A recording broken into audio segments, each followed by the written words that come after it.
Hi! Today I thought we would make pumpkin bread. Nice fall dish. Okay, so I still don't have my lapel mic, so we're gonna be doing the miming and dubbing thing again. You can just thank you for your patience. Okay, so there's a lot of ingredients in pumpkin bread.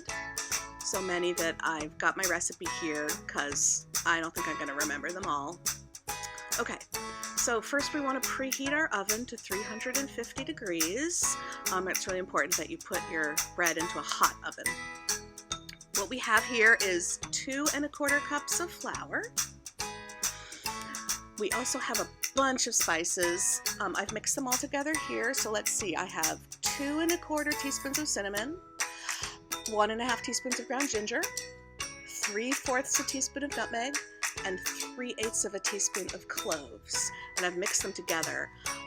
This is a really forgiving recipe, so if you don't like those spices or you want to change them or adjust them or leave something out, it's totally fine.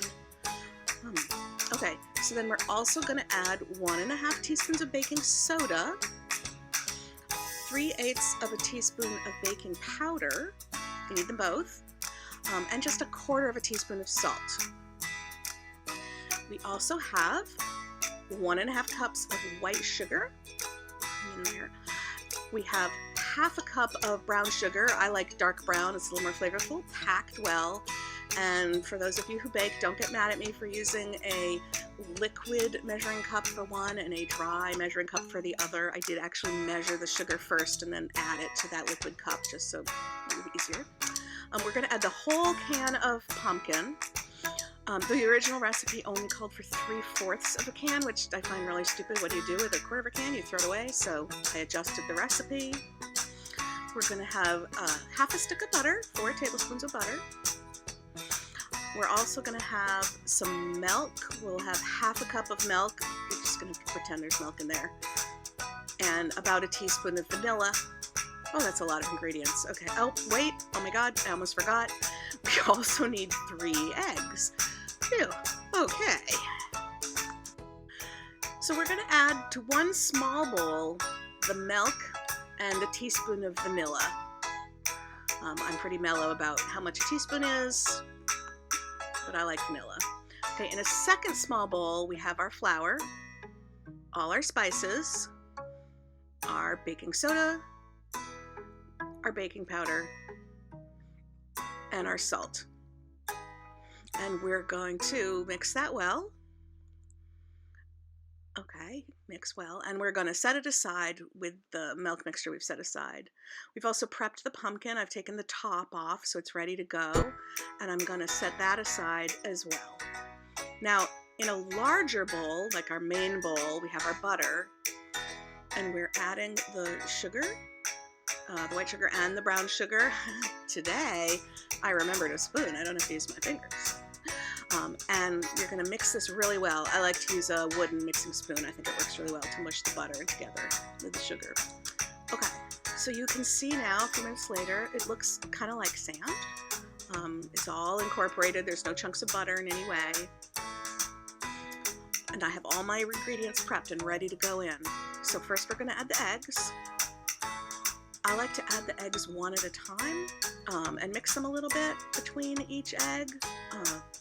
I don't know that that's desperately important, but it's just the way I like to do it. So the other thing you can do, I'm cracking directly into the bowl, but you can also crack them into a small bowl so that you don't get any shell, or if you've got shell in, then it's easier to pick out. I'm kind of taking a risk here, just cracking it. Okay, and I got shell in my mixture. Okay, there it is. So I'm picking that out. I should have used a small bowl. Oh well, next time. So mix that well. And then we're going to add the whole can of pumpkin. Just scrape that all in there. If you want, you can use a rubber spatula, but you know, good enough. And we'll mix that well. Now I've got my flour mixture and my milk mixture. And we're going to be adding these to the pumpkin mixture alternately. So you're going to do 3 parts of flour, to 2 parts of the milk mixture. And let me show you. So first you'll add just 1/3 of that mixture. You can estimate, it doesn't have to be completely accurate. And you'll start mixing that gently. You don't want to beat the heck out of it because it will activate the gluten and make for a tough bread. So you want to kind of gently fold that in until it's well mixed.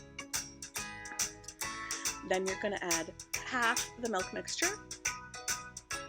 And again, you're kind of folding that in. You need a little patience here, balancing the mixing well with the not mixing too hard. Okay, there's the second third, and the last half of the milk, and the last third of the flour. Okay, and you can see that this is thoroughly mixed and there's no little clumps of flour showing. Now, I'm making mini loaves because I think they're fun. They're easy. You can buy them at Joann's or Michael's or online. You need to grease and flour them, and I like to use Baker's Joy. It's grease and a flour all in one, so it's really quick and easy and less messy. You just shake it up and spray it into each of the little molds. Just like that. All right, now we're gonna fill the molds. You wanna add, well, let's see. I'm just kind of estimating here a big glop, whatever fits on my spoon. I'd say about 3/4 of the way full. You don't want to make it too full or your pumpkin breads will overflow.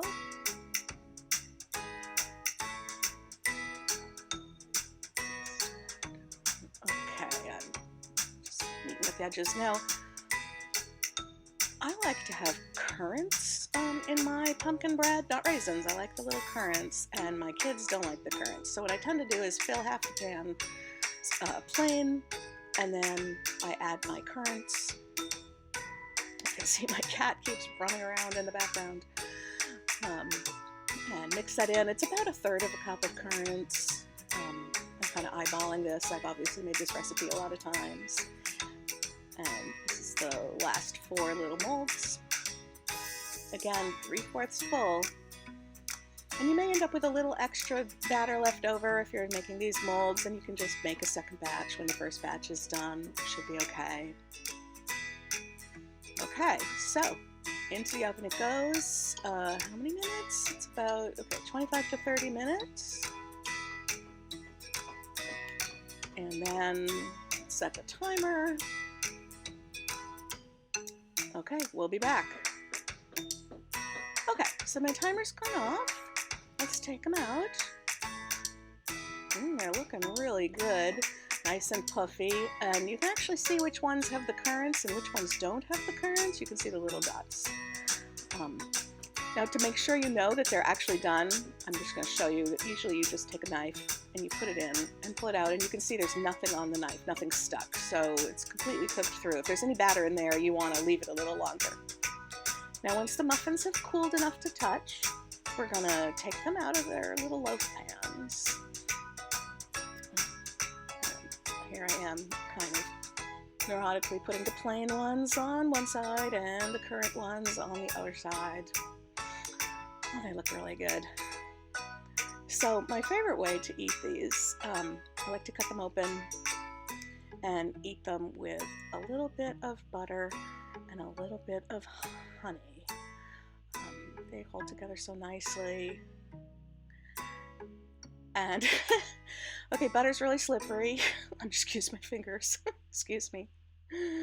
And a little honey.